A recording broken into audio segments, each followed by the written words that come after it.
성도들에게 있어서 제일 필요한 게 뭘까? 예. 다 같이 지혜. 마음은 돈 이루고 싶지만 지혜, 그렇지. 지혜, 지혜. 마크 저커버그, 페이스북, 마이크로소프트, 빌 게이츠. 그 다음에 애플 컴퓨터 누구? 스티브 잡스.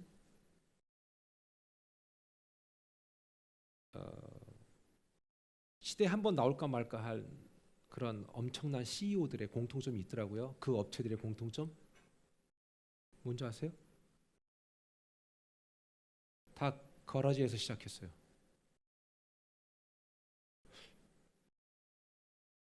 그런 거에 비해서 참 여러분의 사업장이 거라지에서 시작하지 않은 것은 대단하지 않습니까?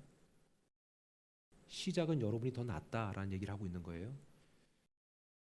근데 왜 다를까? 그들은 누구도 생각하지 못했던 그들만의 컨텐츠가 있고 지혜가 있었습니다. 그거는 돈으로도 못 사요. 그렇게 시작했지만 그들의 지금 자산 규모는 엄청납니다. 한국의 부자는 사실 부자도 아니죠. 셀 수도 없습니다. 저는 오늘 돈 특강을 하려는 게 아닙니다. 지혜가 그렇게 중요한데 그 사람들의 지혜는 오늘 말하고 있는 그 지혜는 아닙니다. 그 지혜, 지금의 지혜는 그보다 더 큰 지혜인 하나님을 아는 지혜입니다. 여러분, 우리가 돈을 잘 벌 수 있는 지혜가 있어서 많이 벌었다 치십시다. 그런데 그렇게 해서 하나님 없이 죽는다면 이 땅에서 수없이 많은 지혜를 보여준들 무슨 의미가 있겠습니까? 아이폰은 1, 2, 3, 4 계속 나오다가 지금 14까지 나오고 이제 15 갑니다. 20까지 가면 어떻게 될지 모르겠습니다만 우리 삼성 직원도 있지만 제가 아이폰만 얘기해서 죄송합니다. 예로 들고 싶어서 그런 겁니다. 중요한 건 스티브 잡스는 그걸 만들고 결국 그분도 돌아가셨습니다. 우리 이미 예화를 통해서 말씀드렸잖아요. 세상에서 가장 비싼 침대에 누워서 본인이 죽을 날만을 기다리며 그렇게 기계음을 듣고 있다가 그냥 그렇게 갈 수밖에 없었습니다. 누가 어떻게 시작하느냐, 얼마나 큰 열매를 맺느냐 중요하지요. 그보다 더 중요한 게 뭔지 아십니까? 하나님을 아는 지혜입니다.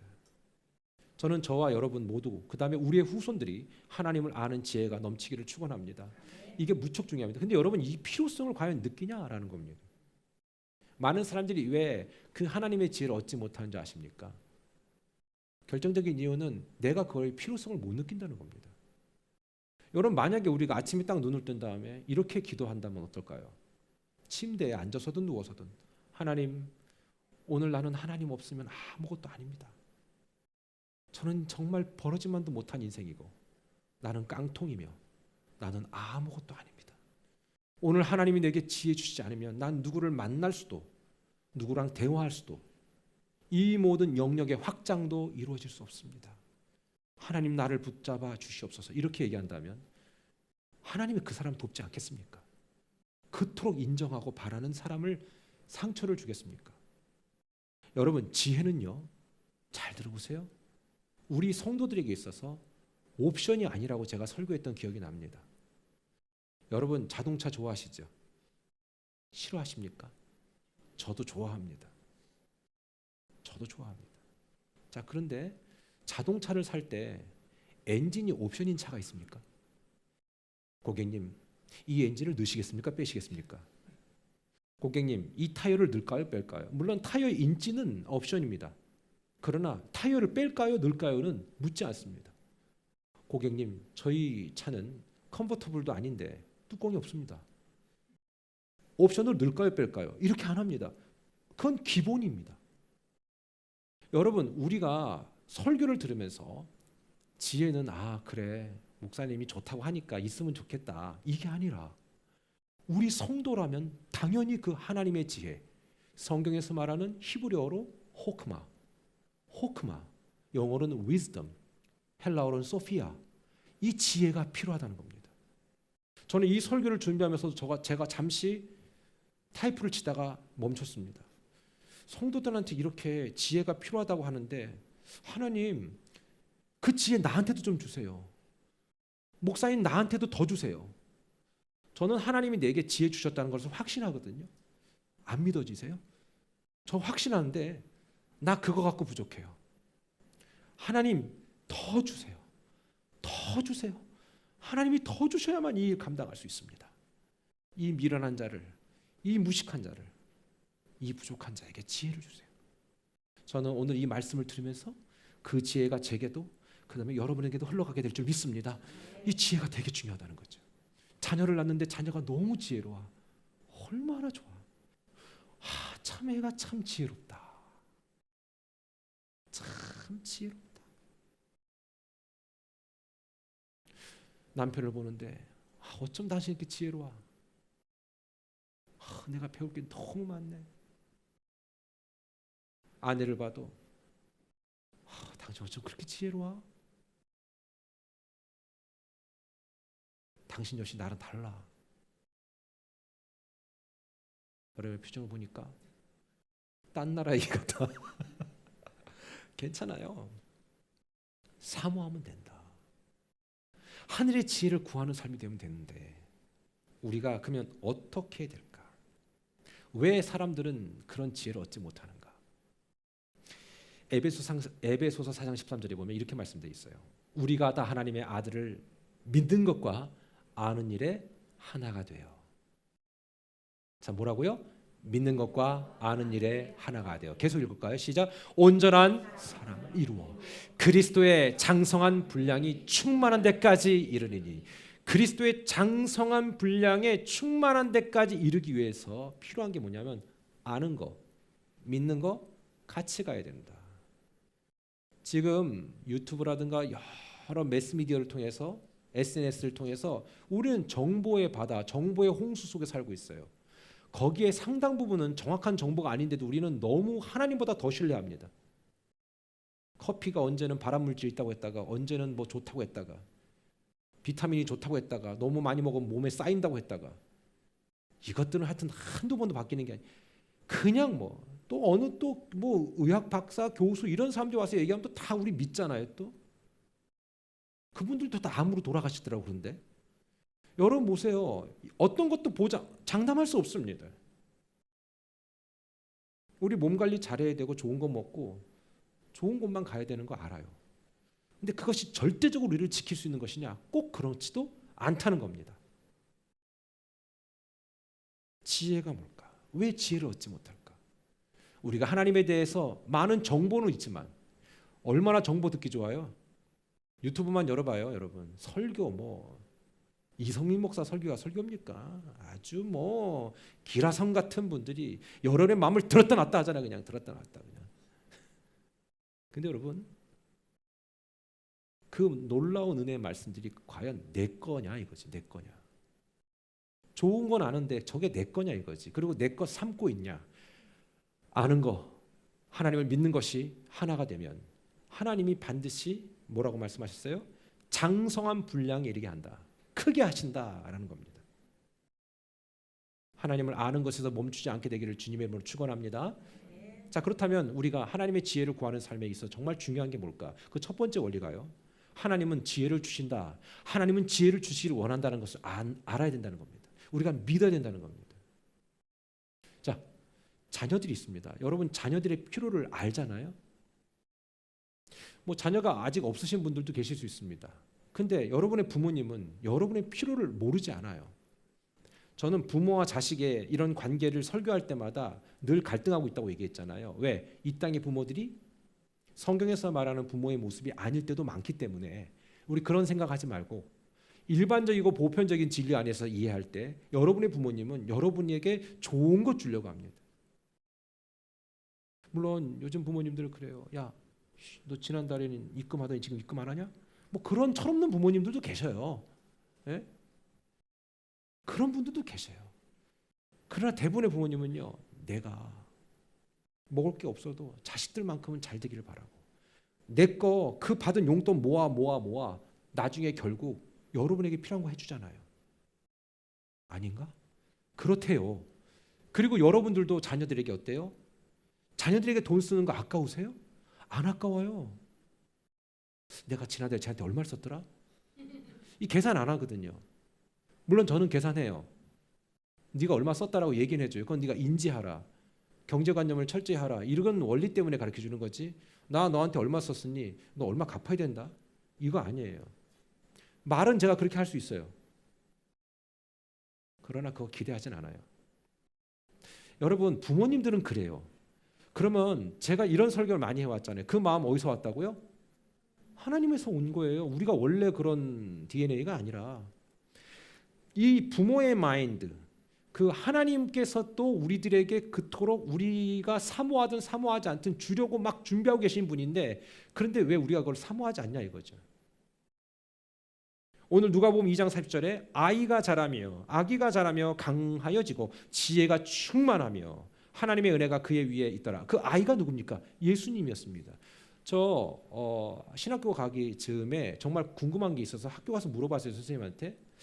예수님은 언제쯤에 본인이 하나님의 아들인 것을 인식하셨을까?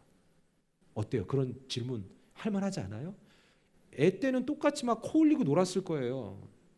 중동 분들은 코 안 흘리나? 그리고 막 흙놀이 하면서 막 엄마 그러면서 막 애되게 놀았을 거예요. 그리고 막 말도 또 안 들었을 수도 있지 않을까? 뭐 예수님이니까 어릴 때부터 어머니 주시는 대로 먹겠습니다. 이랬을까? 약간 좀 피키할 수도 있지 않았을까? 아이 같았을 거라고요. 그런데 중요한 거는 어떻게 예수님은 언제부터 당신이 하나님의 아들이라는 것을 의식하고 인식하고 인지하며 궁금하죠. 근데 교수님께 물어봤어요. 교수님 답을 주시더라고요.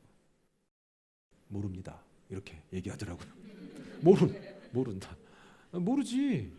그거 어떻게 알아? 교수님이 알지요. 이렇게 얘기하면 제가 생각할 때 한 7살에서 12살 사이 겁니다. 이렇게 보면 웃기는 거죠. 파이디온 12살 전에 이미 예수님은 그걸 인지하고 계셨는데 어떤 경로를 통해서 어떻게 알게 됐는지는 우리는 아무도 모릅니다만 중요한 건 성령님의 능력으로 그분은 그걸 인지하고 하나님의 아들이라는 걸 알고 심지어 오늘 이 사건에서는 그 사실을 육신의 부모에게 가르쳐 줍니다. 그리고 그 지혜는 연로한 어르신들과 대화를 해도 전혀 굴하지 않고 오히려 그분들에게 뭔가를 도전을 주고 가르쳐 줄 정도의 언변을 갖고 있습니다. 여러분 말 잘하는 것과 영향력 있는 건 다릅니다. 예수님은 말을 잘한 게 아니라 그 말에 권세가 있었다는 것이죠. 여러분 그 지혜가 우리 하나님이 우리들에게도 주기를 원하신다는 사실입니다. 하나님의 자녀인 우리들, 영접하는 자, 곧 그 이름을 믿는 자들에게는 하나님의 자녀가 되는 권세를 줬다고 하는 우리들이 그 자녀임에도 불구하고 그 권세를 없이 살길 원합니까?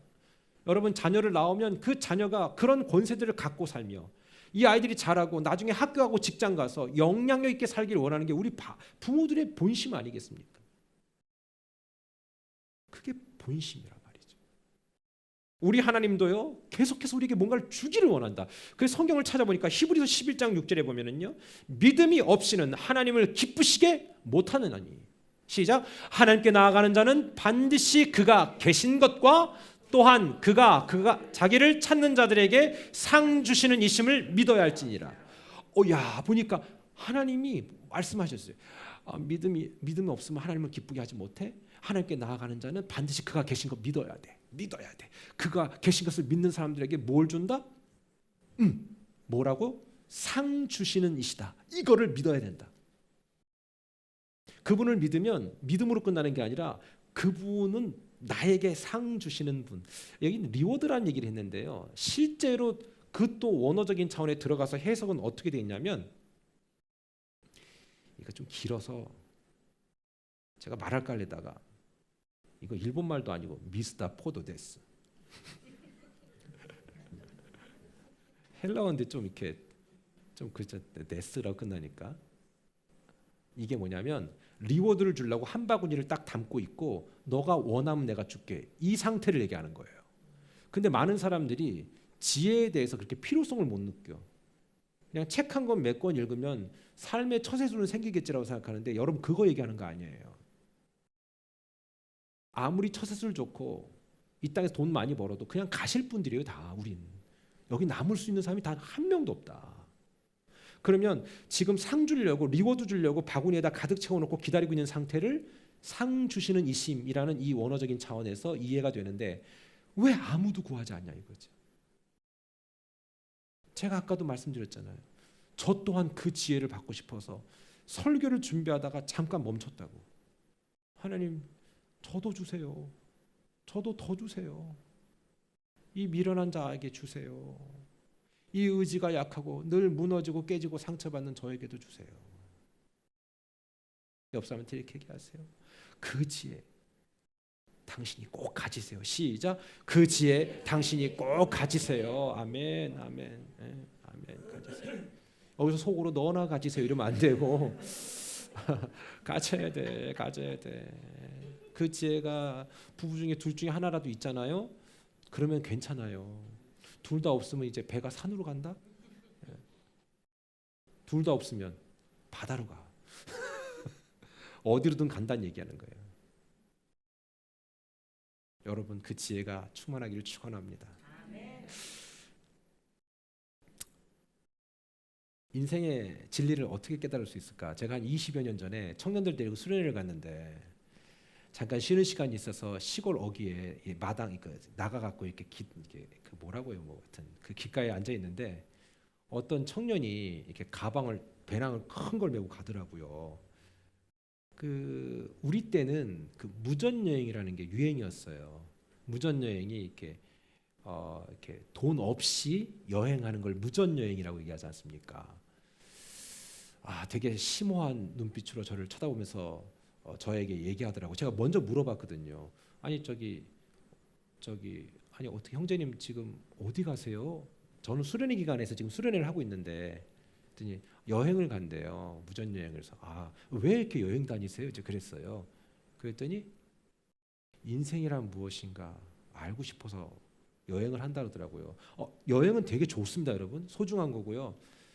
저도 제대로 해본 적은 2번밖에 없었는데 혼자 여행하잖아요.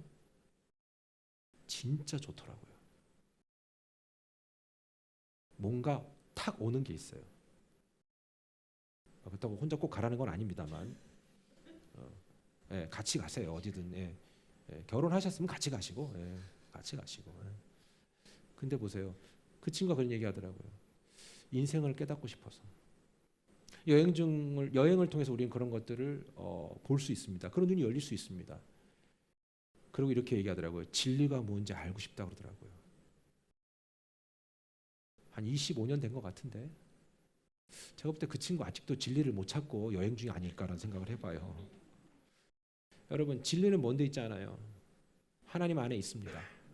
근데 우리는 그거를 찾기 위해서 막 이렇게 저렇게 여러 모양으로 막 애쓰고 뭐 책도 보고 유튜브 보고 난리를 칩니다. 여러분 그게 진리를 찾을 수 있는 유일한 길이 아닙니다. 진리요? 인간에게는 적용되는 단어가 아닙니다. 여러분 우리의 마음도 조속간에 바뀌잖아요. 안 그래요? 부부도 마음이 처음하고 다르잖아요. 처음에 아이를 볼 때의 마음과 둘째를 볼 때와 셋째를 볼 때 다 달라요. 우리는 변해요. 그래서 그런 복음성가가 있잖아요. 그런 가스펠송 몰라요? 사람들은 모두 변하나 봐. 그래 나도 변했으니까. 봄, 여름, 가을, 겨울이 불렀나요? 전혀 모르는 분들 위해서 미리 참고를 하자면 이거 복음성가는 아니고요. 가요입니다. 우리 다 변해요. 저도 변하더라고요. 저도 변하더라고요. 우리 하나님께서 원하는 건 뭐냐면 에베소서 5장 15절 16절이 이렇게 말씀하세요. 그런즉 너희가 어떻게 행할지를 자세히 주의하여. 계속 시작. 지혜 없는 자 같이 하지 말고 오직 지혜 있는 자 같이 하여 세월을 아끼라. 때가 악하니라. 지혜가 없다는 것은 하나님의 뜻, 계획, 하나님의 일에 관심이 없다는 걸 얘기합니다. 여러분 보세요. 우리 지금 열심히 살잖아요. 직장생활 열심히 하죠. 그리고 또 사업장 열심히 갖고 가지요. 이 중요한 겁니다. 이거 열심히 해야 됩니다. 저도 내게 주어진 이 목양을 정말 열심히 하기 위해서 정말 최선을 다합니다. 여러분 어떻게 볼지 모르겠지만 정말 최선을 다합니다. 왜? 이게 건강하게 돼야 되니까. 그럼 여러분을 나름대로 주신 사명이 있으니까 거기에서 열심히 하지 않습니까? 근데 기억하세요. 열심히 하는 것에 저변에 뭐가 깔려 있어야 됩니까?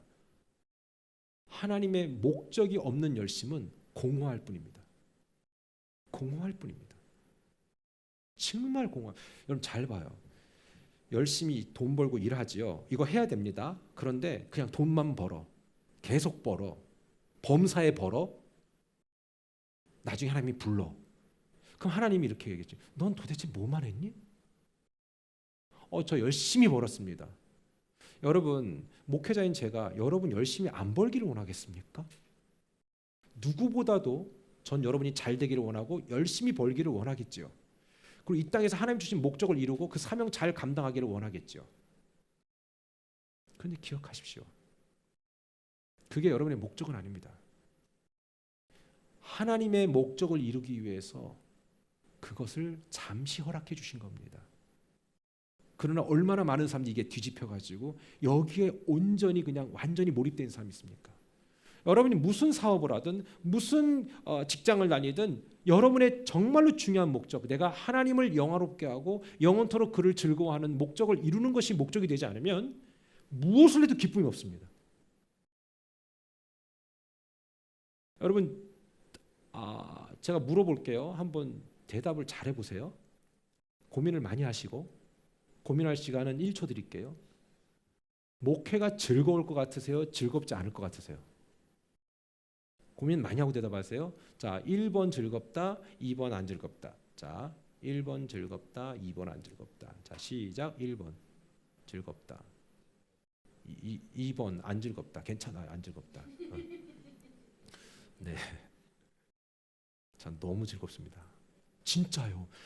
목사님 그냥 앞에서 괜히 아니요, 진짜요. 힘들 때는 있거든요.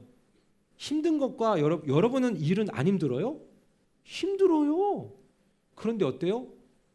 힘든 가운데도 즐거울 때 있잖아요. 다 똑같아요. 난 힘들고 즐겁지도 않아. 그때 이제 내려놔야지. 그때 내려놔야 돼요. 그냥 그때 내려놓으시면 돼요. 간단하게. 그리고 그냥 굶으시면 돼요. 네. 간단해. 내려놓고 굶으면 된다. 중요한 건 뭐냐? 저 정말 즐겁거든요. 내가 부족해서, 내가 연약해서, 내가 잘 못해가지고, 그래갖고 내가 좀 힘든 일을 겪을 때, 그때는 내가 잘못한 거니까 그냥 받아들이면 돼. 그러나 감사하고 즐겁거든요. 여러분 왜요? 딴 거 없어요. 이건 잘난 것이 아니라 누구 잘하고 못하고 이게 아니라 하나님이 내게 주신 목적이 있기 때문에, 그 목적이 있기 때문에 그냥 이 상황이 즐거운 거지. 힘들어도 즐거운 거예요. 나 그 목적을 향해 가고 있다. 최소한 그 목적은 흔들리지 않지 않니? 그러면 이 과정에서 있는 이런 일들은 그냥 잊어. 짜잘한 거야. 왜? 난 그 목표를 향해 나가야 돼. 그럼 목회자만 그러냐고요? 아니에요. 여러분들도 마찬가지. 하나님이 내게 목적을 줬어. 나 그 목적을 이루고 싶어. 하나님을 영화롭게 하고 영원토록 그분을 즐거워하는 거야. 그게 목적이라고 지난주에 웨스트민스터 신앙 고백으로 얘기했잖아요. 그렇죠? 그러면 여러분이 무엇을 하든 그것이 성직이다. 거룩한 직업이다. 그렇게 저는 믿어요. 그게 목적이 없으면요, 회장이 돼도 CEO가 돼도 기쁨이 없으니까 자살하는 거예요. 우리가 무엇을 하는 게 뭐가 중요해? 내가 무엇을 하든 하나님께 영광이 되고 있다. 그럼 하나님이 언제 불러도 되잖아요. 여러분, 하나님은 지금 여러분이 하고 있는 그 일을 축복하시고 복을 주시고 은혜 부으실 줄 믿습니다.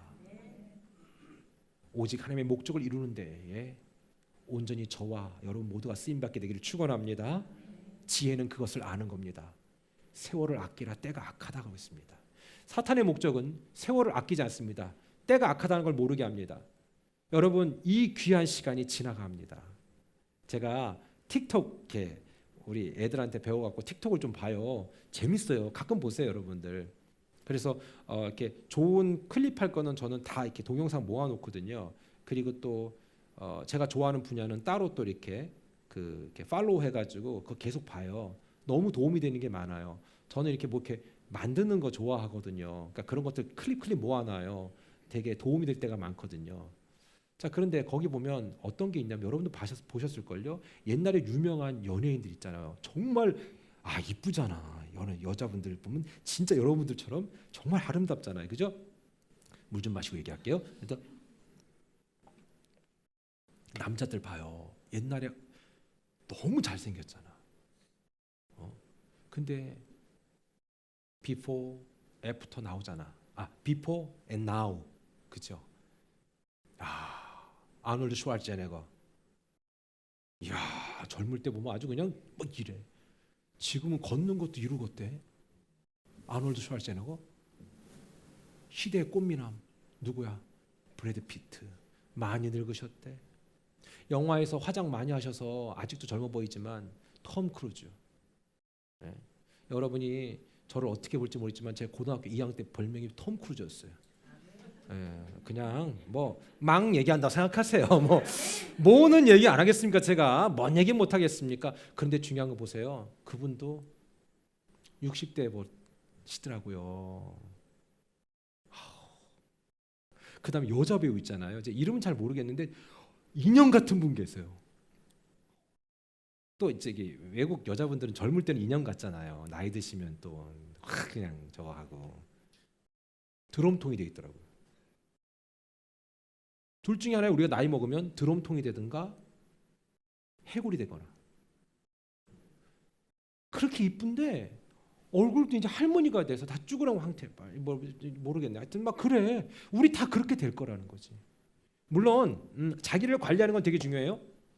좋은 화장품 쓰시고 또 이렇게 자꾸 이렇게 하고 괜찮아. 어떻게든 하여튼 유지시켜봐. 근데 우리도 그래도 결국은 때가 되면 또 그렇게 되잖아요. 관리하지 말라는 얘기가 아니라 나중을 얘기하는 거예요. 그러나 보세요.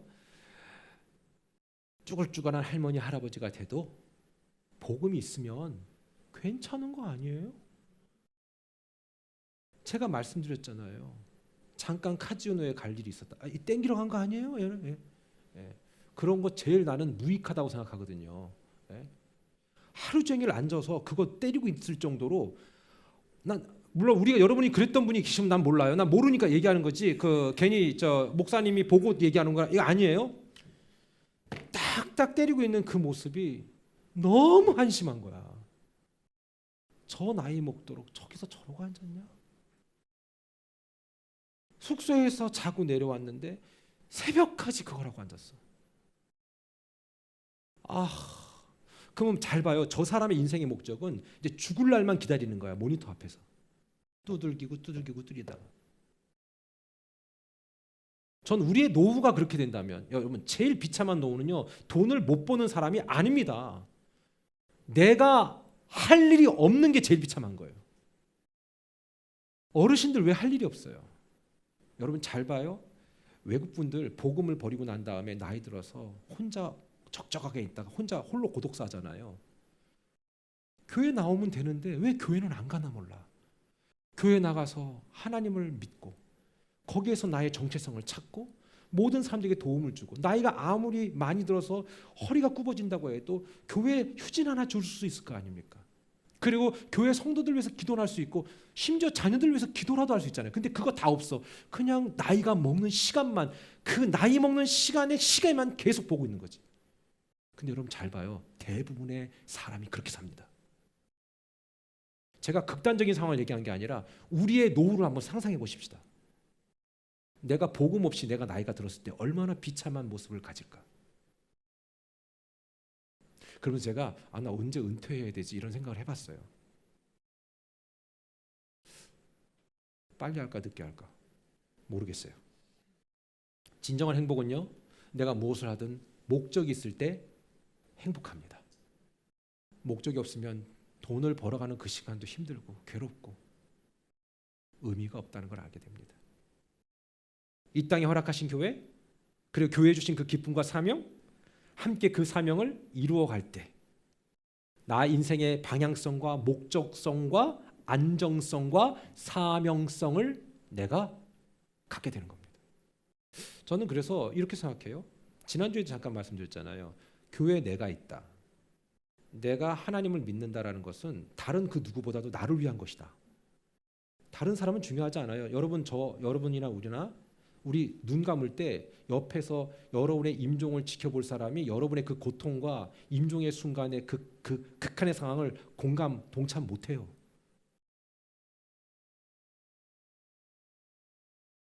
아무리 사랑하는 사람이라고 해도 결국 하나님 앞에 서는 건 나 홀로 서야 돼요. 독대해야 돼요. 우리 어머니도 임종 전에 저 계속 찬송 불러드리고 부르다 내가 지쳐갖고 내가 부른 찬양 틀어드리고 그리고 너무 배가 고파서 우리 닭 시켜 먹었어요. 살아있는 자는 결국 자기를 위해서 자기 배를 채울 수밖에 없더라. 힘이 기력을 다해 숨이 꺼져가는 그 순간에도 그 고통은 혼자 하나님과 마주 서야 되는 거예요. 저는요, 이게 하늘의 지혜를 알고 있는 사람이라고 저는 믿습니다.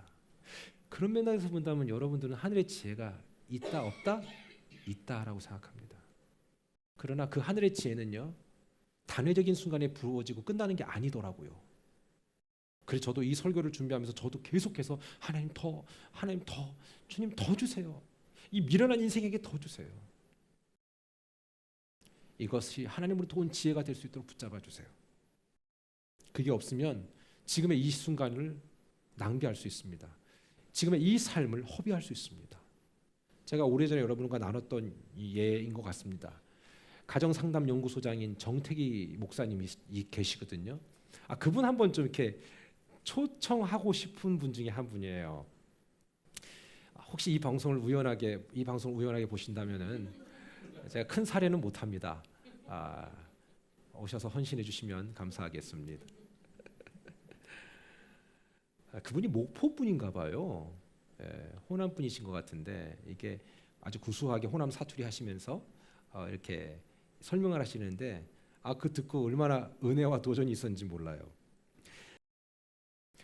전 몰랐어요. 목포의 섬이 1000개가 넘는데요. 1004개가 있어서 1004개가 있어서 천사섬이라고도 얘기한대요. 그러니까 자그만 것부터 큰 것까지.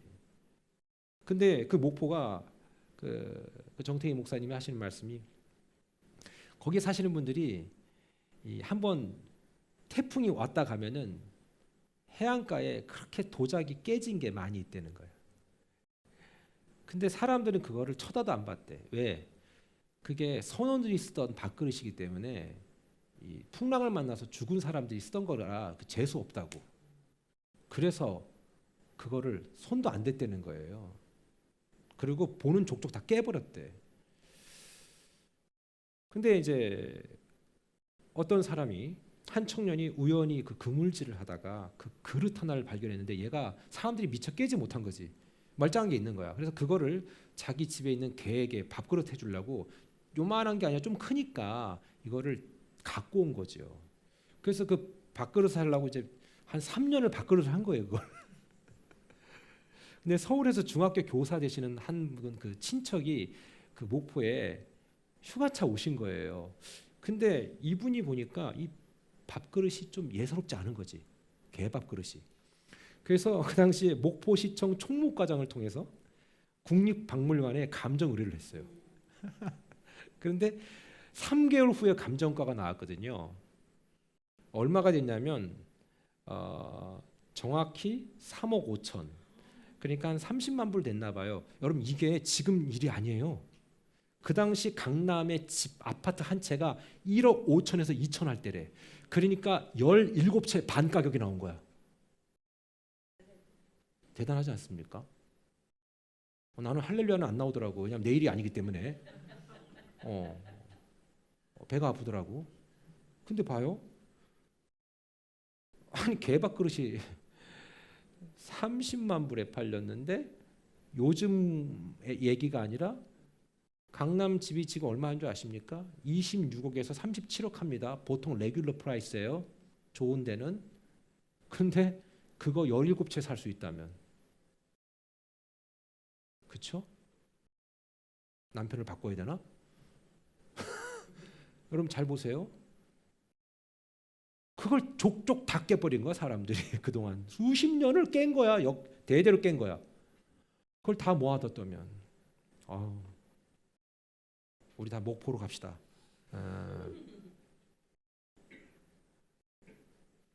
여러분 근데 그 그릇보다 더 소중하고 가치 있는 존재가 누굴까요? 여러분이에요. 그릇은 깨지면요 못 써요. 기껏 해봐야 글루로 붙여 쓰거나 그 글루로 붙이는 순간 그 가치는 떨어지잖아요. 여러분은요 살다 보면요 깨지고 흠 가고 구멍 나고 그럴 수 있어요. 여러분 잘 들으십시오. 여러분은 그 누구보다도 소중하고요 가치 있는 존재예요. 저는요 정말로 젊을 때 철없어서 천방지축 뛰어놀다가 나중에 은혜 받아서 주의 사명 멋지게 감당하는 사람들 많이 봤습니다. 저는 처음부터 잘했을 것 같으세요? 저도 한때는 내 이 길을 걷지 않으리라 노래를 부르면서 안 가려고 했습니다. 근데 부족한 저를 통해서도 하나님이 은혜 주시고 이런 은혜를 같이 나눌 수 있는 존재가 됐지 않습니까?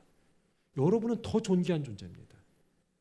목포 해안에 널브러져 있는 그 그릇과 비교할 수 없는 그 가치가 여러분에게 있는데 사탄이 하는 일이 뭐냐면 그 가치를 모르게 해서 시간과 물질과 열정을 낭비하게 해버립니다. 그리고 너는 네 노후만을 준비해라 이렇게 얘기하게 만듭니다. 목적 없이 살아버리게 만듭니다. 전 앞서도 말씀드렸습니다. 우리가 하나님의 목적을 이루어갈 때 뭘 해도 즐겁고 기쁘고 흥이 납니다. 그러나 목적을 잃어버리면 다 소용없습니다. 어제 10,000불 벌었어. 누가 그러대? 하루에 10,000불 버는 30,000불 버는 여기 가게가 있다고 얘기하더라고. 노던에. 그럼 뭐 할 건데? 목적이 없으면 그렇게 벌다가 그렇게 또 벌다가 또 벌어 또 벌어 계속 벌어 그리고 가는 거야. 와, 그러니 사탄이 이걸 얼마나 원하겠어요.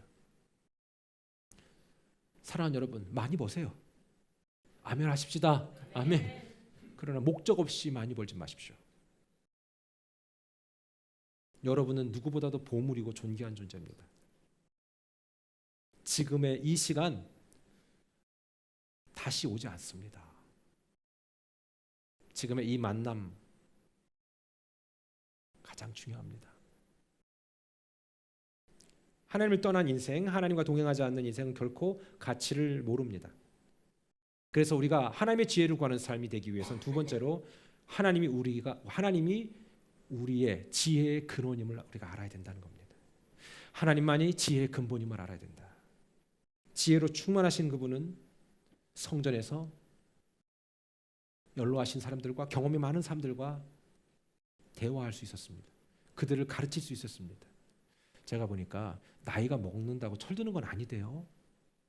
그리고 우리 명언이 이런 거 있잖아요. 나이 들자 철나자 망령이라고.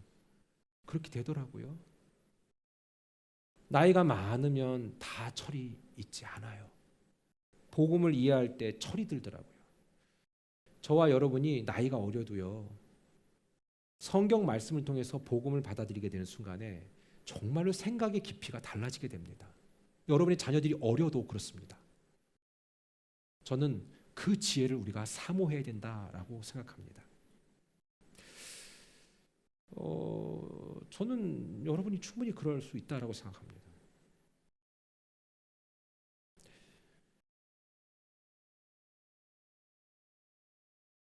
나는 한 번도 이걸 안 해봤는데요, 목사님. 안 해봤기 때문에 내가 못할 것 같아요 라는 분들도 계시고, 나는 한 번도 안 해봤기 때문에 할 수 없지만 제가 한번 해볼게요. 내가 하나님의 지혜를 구해볼게요. 그건 다릅니다.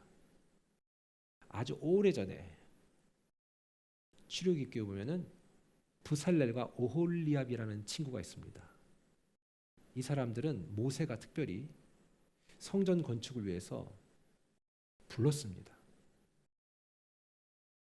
그럼 가지. 뭐 리더가 부르는데 가야지.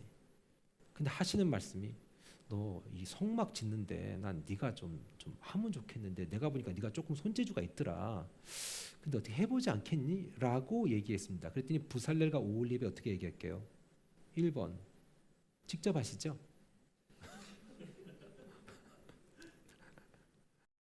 그런 사람도 있어요 진짜. 2번 난 못해요. 아무리 생각해도 못해요 저. 우리 일명 모태신앙들. 응? 3번 제가 좀 부족하지만 한번 제가 기도하면서 해보겠습니다. 근데 부살렐과 오홀리압이 3번을 선택했어요. 그랬더니 성경에 뭐라고 써있는지 아세요? 하나님이 그에게 공교로이 하는 일, 그러니까 이게 디테일한 일에 지혜를 줬다라는 말씀이 있습니다. 저는 태어날 때부터 성경책을 들고 태어났을까요? 태어날 때부터 축도를 외웠을까요? 아니요. 부족하고 연약하지만 제가 하나님 한번 해봐도 될까요? 죄 많고 교만할 때는 내가 왜 그걸 해야 돼요? 이렇게 생각했었어요. 주여 내가 여기 있사오니 죄를 쓰소서 막 이랬어요 저는.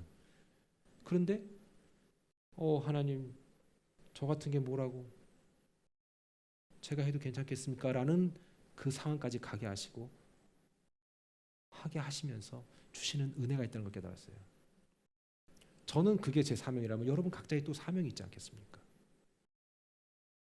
비근한 예를 들어도 우리 교회 셀 리더들만 해도요, 태초부터 셀 리더가 되기로 작정되고 태어나신 분은 없을 거예요. 그리고 셀 리더도 더 많이 알고 그러지 않아요. 그러나 주신 사명 감당하면서 그 일들을 해가면서 본인이 배우는 게 있거든요. 그러면서 자기가 더 커지고 성장하는 걸 느끼고요. 때로는 셀 리더이기 때문에 막 억지로도 해야 돼. 그러면서도 또 자기가 또 성장하고 성숙하는 걸 또 느껴요. 여러분 제가 묻고 싶은데 이민 사회에서 직업을 가질 때 그 일이 좋아서 하신 분도 계시죠. 그러나 그 일이 좋아서 한 게 아니라 그냥 여기서 살아야 되니까 시작한 분도 계실 거예요.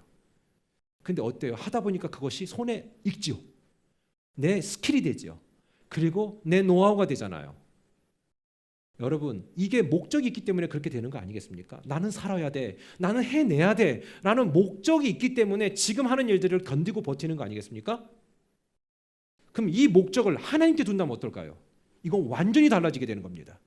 하나님께 내 목적을 그렇게 삼을 때 지금 내가 하는 일은 내가 먹고 살기 위해서 목적을 삼는 그 목적과는 비교할 수 없을 정도의 안정감과 담대함이 생기는 겁니다.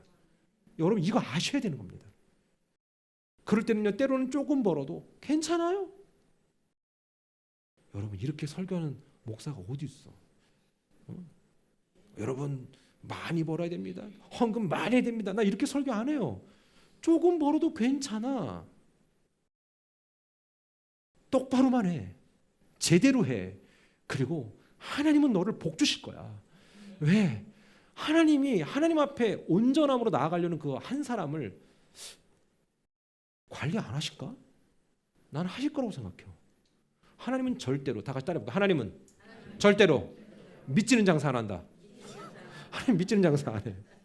하나님은 투자할 곳에 투자하더라고. 요즘에 제가 기도하는 게 있어요. 하나님 저한테 투자하세요. 아니 돈을 투자라는 말이 아니라 하나님 저를 더 써주세요. 저를 더 써주세요. 저를 마음껏 써주세요. 여러분 하늘의 지혜를 구하는 삶, 우리는 앞서서 정말 하나님께 구하는 자 돼야 된다고 얘기했고, 그리고 그 지혜의 근본은 하나님이라는 걸 얘기했고, 오늘 마지막 세 번째, 하나님의 지혜는 모든 이들의 사랑을 불러온다라는 겁니다. 자, 우리 오늘 누가복음 2장 52절 다 같이 읽습니다. 시작. 예수는 지혜와 키가 자라가며 하나님과 사람에게 더욱 사랑스러워 가시더라. 아멘. 저는 예수님의 어린 시절을 좀 가끔 상상하는데 이 설교를 준비하면서 또 한번 상상해봤어요. 어떤 모습일까? 사람들이 볼 때 사랑스러운 거예요. 그러니까 애도요 사랑스러운 애가 있습니다. 있죠? 아유 저 진상 저거, 아유 저 어떻게 쟤는 애가 왜 이렇게 진상이야? 이런 애도 있을 수 있어요. 네, 저에게는 없어요. 없어요. 그런 진상은 없어요. 자, 없다고 해야지 어떡할 거야 내가? 그럼 없습니다. 네, 없을 줄 믿습니다. 네, 아멘. 근데 중요한 건 누가 봐도 참, 아우 참 저거, 아유 저거 이런 애들 있을 거 아닙니까? 근데 예수님이 그랬나 봐요. 여러분, 예수님이 성장했을 때 모습을 표현하는 건 이사야서에 보면 뭐라고 되냐면 고운 것도 없고 흠모할 게 하나도 없대. 아마 그분은 키도 안 컸을 거야. 그리고 뭐 드시는 걸 좋아하셨지만 뭐 여기저기 하루에 한 3만 보 걸었기 때문에 살도 안 쪄. 그러니까 막 삐쩍 말랐을 거라고. 그리고 사람이 볼 때 저분 막 요즘에 유튜브 봐요. 막 화려한 전도자들 많잖아요. 막 조명 막 저게 연예인인지 뭔지 모를 정도로 막 그런 거에 비해서 나는 오징어 같아 아주 그냥. 근데 보세요. 그런데 보면 어때요? 예수님은 그런 모습이 없다는 거예요. 그냥 누가 봐도 아유 저 뭐 건질 거 있어? 이렇게 생긴 분이야. 그런데 어때요? 어릴 때 이 모습은 그게 아니다. 제가 보니까 예수님이 왜 그 흠모할 만한 모습이 없다라고 표현했냐면 아마 이렇게 예수님이 계속 커가시면서 아마 진짜 마음고생이 심했었던 것 같아요. 여러분, 그러나 그 지혜는 많은 사람들에게 은혜를 끼치고 많은 사람들의 인싸가 됩니다. 진짜 인싸가 되고 싶다면 하늘의 지혜를 구하시기를 바랍니다. 말씀을 마치겠습니다. 전 이 설교를 준비하면서 저도 너무나 소원했습니다. 하나님 나한테도 주세요. 제게도 주세요. 그 하늘의 지혜 주세요. 하나님의 호크마, 하나님의 위즈덤, 하나님의 소피아 나에게도 주세요. 우리 성도들에게도 가득 주세요. 여러분, 오늘 그런 지혜가 우리의 삶 속에 가득 넘치기를, 여러분의 자녀들에게도 풍성하게 충만하게 되기를 주님의 이름으로 축원합니다. 기도하겠습니다.